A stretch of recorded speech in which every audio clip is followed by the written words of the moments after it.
Hello दोस्तों, कैसे हैं आप सभी लोग। I hope you all are fine. और दोस्तों, स्वागत है आपका इस न्यू लेसन में। तो आज हम इस वीडियो में दोस्तों बात करने वाले हैं एक इम्पॉर्टेंट टॉपिक के बारे में। वैसे तो हमारे सभी टॉपिक्स इम्पॉर्टेंट होते हैं। आज मैं आपको बताऊंगा इंडियन हिस्ट्री है, उसके अंदर जो हमारी प्राचीन काल की हिस्ट्री है, यानी कि जो एंशिएंट हिस्ट्री है, उसके अंडर वैदिक एज क्या थी। इससे पहले मैं आपको बता दूं, हम लोगों ने डिस्कस कर लिया है basic of history. For example pre history क्या होती है, प्रोटो हिस्ट्री क्या होती है, हिस्ट्री क्या होती है, सब बातें हम लोगों ने डिस्कस कर ली हैं।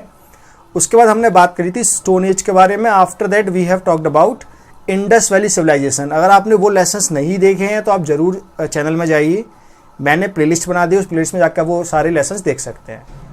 आज का दोस्तों हमारा जो टॉपिक है उसमें हम बात करेंगे वैदिक एज के बारे में।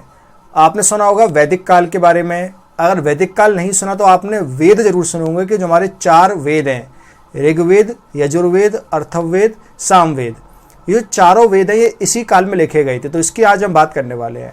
तो वीडियो को स्टार्ट करने से पहले दोस्तों, अगर अब तक आपने चैनल को सब्सक्राइब नहीं किया है, सब्सक्राइब कर लीजिए, बेल आइकन दबा दीजिएगा। इससे फर्दर अगर मैं कोई और वीडियो ऐड करूंगा तो आपको उसका नोटिफिकेशन मिल जाएगा। इसके अलावा अगर आपको मेरे द्वारा बनाए गए किसी भी लेसन में कोई भी डाउट हो तो कमेंट करके पूछ सकते हैं, राइट। और कोई कन्फ्यूजन जरूर आप पूछ लीजिएगा, आप मुझे मेल भी कर सकते हैं। चैनल को अगर अब तक आपने सब्सक्राइब नहीं किया है, सब्सक्राइब कर लीजिए, बेल आइकन दबा दीजिएगा। इससे फर्दर मैं कोई और वीडियो ऐड करूंगा तो आपको उसका नोटिफिकेशन मिल जाएगा। आपको बता दूं, इस चैनल पर मैं 2 तरह की वीडियोज ऐड करता हूं, एक फॉर स्पोकन इंग्लिश और दूसरा जीएस के जो टॉपिक्स होते हैं, जैसे कि geography, history, environment, ecology, science and tech. ये सारे टॉपिक्स हम डिस्कस करते हैं UPSC SSC point of view से, राइट। तो चलिए हम अपने टॉपिक को स्टार्ट करते हैं। तो दोस्तों, आपको पता है जो हड़प्पा सिविलाइजेशन थी वो 1700 बीसी के आसपास खत्म हो गई। 1700 बीसी से 1500 बीसी का जो टाइम रहा वो हमारी डार्क एज रहती है। हमें नहीं पता इस बीच में क्या हुआ। 1500 बीसी से दोस्तों हमारी स्टार्ट हो जाती है वैदिक एज। वैदिक एज 1500 हमारी स्टार्ट हो जाती है और ये चलती है लगभग 500 बीसी तक। तो यहाँ पे आप समझिए, जो वैदिक एज है इसको अच्छे समझने के लिए हिस्टोरियन ने वैदिक एज को 2 पार्ट्स में डिवाइड कर दिया है। पहला हम बोलते हैं अर्ली वैदिक एज और दूसरी बोली जाती है लेटर वैदिक एज। जो अर्ली वैदिक एज है उसमें पहला हमारा वेद लिखा गया, इसका नाम था ऋग्वेद। तो इसीलिए जो अर्ली वैदिक एज है उसको हम लोग ऋग्वैदिक भी कहते हैं, ऋग्वैदिक एज भी कहते हैं, राइट। ऋग्वैदिक एज क्यों कहते हैं अर्ली वैदिक एज को? क्योंकि इसमें हमारा पहला वेद ऋग्वेद लिखा गया था। उसके बाद बाकी के जो बचे हुए 3 वेद हैं और बाकी की जो लिटरेचर है जैसे कि उपनिषद, अरण्यकाश, ये सब हमारे लिखे गए थे लेटर वैदिक एज में, ठीक है। तो आखिर ये कैसे स्टार्ट हुई दोस्तों? हुआ क्या, एक हिस्टोरियन हुआ, उनका नाम था मैक्स मुलर। मैक्स मुलर ने ये बताया कि जब यहाँ पर जो इंडिया पर जो हड़प्पा के लोग रह रहे थे, जो इंडस वैली सिविलाइजेशन के लोग रह रहे थे, इसी बीच में क्या होता है, 1500 बीसी के आसपास, 1500 बीसी के आसपास सेंट्रल एशिया से, जो अभी प्रेजेंट में ईरान, इराक का जो एरिया है, जो कजाकिस्तान का एरिया है, वहाँ से कुछ लोग आते हैं। पूरा उनका कबीला आता है और वो कबीला हमारा जो नॉर्दर्न इंडिया है वहाँ से एंटर करता हुआ आ जाता है। और मैक्स मुलर ये भी कहते हैं कि प्रोबेबली ये हुआ होगा, हड़प्पा के लोगों पर इन्होंने अटैक किया होगा, क्योंकि हड़प्पा के जो लोग थे वो तो एक तरह से मर्चेंट थे, यानी कि एक तरह व्यापार करते थे, वो लड़ाकू तो थे नहीं। तो ये लड़ाकू थे, घोड़ों पर बैठ कर आए और उन्होंने अटैक किया। इनको कहा गया है आर्यंस। याद रखिएगा, ये जो एज है इसे आर्यन एज भी कहते हैं। ये जो आर्यंस है ये बाहर से यानी कि सेंट्रल एशिया से आते हैं और अटैक करते हैं। कई सारी थ्योरीज है इसके, हिस्टोरियन के अलग अलग इसमें उनके मतभेद हैं अपने अपने। कोई कहता है कि अटैक नहीं हुआ था, कोई कहता है हाँ अटैक हुआ था और उसके बाद जो हड़प्पा के जो लोग थे वो साउथ की तरफ चले गए, यानी कि जो अभी साउथ इंडिया में जो तमिलनाडु, केरला का जो एरिया है वहाँ पर एक्चुअली ओरिजिनली हड़प्पन लोग रहते हैं। तो बहुत अलग अलग बातें हैं, लेकिन हमें ये समझना है कि जो आर्यंस थे they are outsiders, they were outsiders by the way. और वो इंडिया में जैसे ही आते हैं और इंडिया में आकर ये रहने लगते हैं। अजीब बात जो देखने को मिलती है दोस्तों वो ये है कि जो हड़प्पा के लोग रह रहे थे वो काफ़ी अर्बन थे, काफ़ी शहरी तरीके से रहते थे। वो उनका रहने का तरीका था काफ़ी शहरी था, यानी कि उनके पास सरप्लस एग्रीकल्चर का उनका प्रोडक्शन होता था और पक्के मकानों में वो रहते थे, एग्रीकल्चर करते थे, जैसे कि यहाँ शहर में होता वैसा एग्रीकल्चर किया जाता था।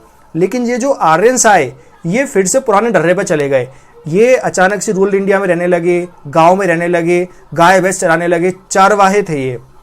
राइट, गाय भैंसों को चराया करते थे। तो यहाँ पर बड़ी सोचने की बात है कि हड़प्पा के लोग जो बहुत ज़्यादा अर्बन थे, अचानक से ये रूरल कैसे हो गए, तो ये आपको समझना है। तो जैसे मैंने आपको बताया, जो हमारी वैदिक एज है उसे पढ़ने के लिए 2 पार्ट्स में डिवाइड किया गया है, अर्ली वैदिक एज एंड लेटर वैदिक एज। तो दोस्तों जो अर्ली वैदिक एज है ना, यहाँ पर लाइफ बहुत अच्छी थी लोगों की, यानी कि यहाँ पर इक्वालिटी थी, वुमेन को राइट्स दिए जाते थे, यानी कि ओवरऑल पूरा सब कुछ बढ़िया चल रहा था। जो मामला खराब होता है ना, वो होता है लेटर वैदिक एज में। लेटर वैदिक एज में क्या होता है, एक यहाँ पर वर्ना सिस्टम आ जाता है और वर्ना सिस्टम भी हेरिडिटरी हो जाता है। वर्ण सिस्टम आपको पता है, जो 4 हमारे रहते हैं, ब्राह्मण, क्षत्रिय और वैश्य एंड शूद्र, ये जो 4 जो होते हैं ये वर्णास होते थे। यानी कि अर्ली वैदिक एज में क्या था, जिस पर्सन का जो काम जो करता है उसके अकॉर्डिंग वो है। अगर कोई पर्सन है वो एक पूजा पाठ करता था, वो ब्राह्मण बन जाता था, यानी कि अपने काम के अकॉर्डिंग उसे वरना मिलता था। लेकिन लेटर वैदिक एज में क्या हो जाता है, हेरिडिटरी हो गया, यानी कि ब्राह्मण का जो पुत्र है वो ब्राह्मण होगा। आज की डेट में भी आप देखते होंगे तो आपको यही दिखता होगा। काफ़ी कर्मकांड वहाँ बढ़ गए, एक तरह से रिचुअल्स बढ़ा दिए गए, ब्राह्मण को बता दिया कि भाई ये तो सेकंड गॉड है। तो यहाँ पर जो प्रॉब्लम जो क्रिएट होना स्टार्ट हुई वो लेटर वैदिक एज में स्टार्ट हुई। इन दोनों ही एज में दोस्तों जो काव होती थी वो काफ़ी इंपॉर्टेंट थी, गाय को बहुत इंपॉर्टेंट माना जाता था। जिसके पास जितनी ज़्यादा गाय होती थी वो उतना ज़्यादा अमीर कहा जाता था। रुपया मतलब एक तरह से करेंसी चलती, इसका नाम था निस्क जो थी वो करेंसी थी यहाँ पर जो चलती थी नॉर्मली। और लेटर वैदिक एज में दोस्तों वुमेन की कंडीशन बहुत खराब हो गई, सती प्रथा का भी यहाँ पर हमें एविडेंस मिलते हैं।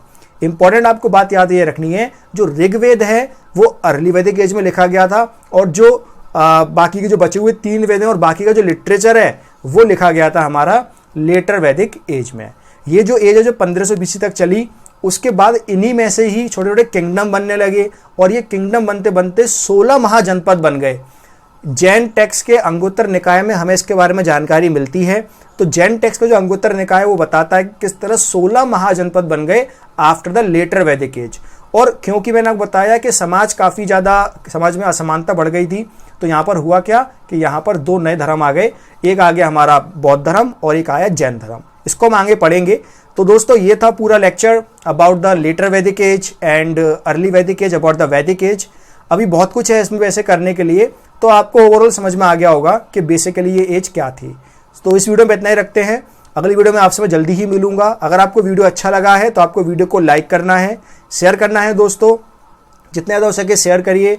आप किस तरह की और वीडियोस चाहते हैं आप जरूर मुझे बताइएगा। So that's all about this video. Thank you so much, take care.